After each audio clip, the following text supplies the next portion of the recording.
इसका बना है भाई पावर स्टीयरिंग। देखिए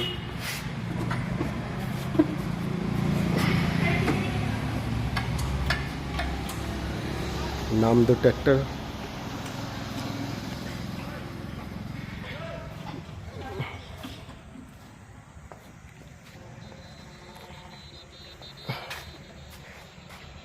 ये दोनों पंप फिट हुए हैं। पुराना 744 में पावर स्टीयरिंग लगाए हैं।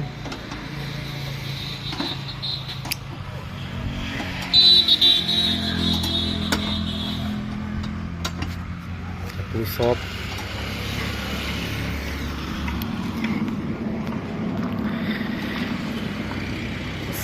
ट्रैक्टर।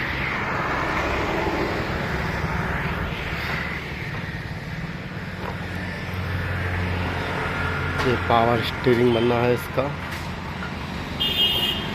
ये 855 खुला है। इसकी क्रैंक टूट गई है। इसकी वीडियो अभी बना के डालूंगा।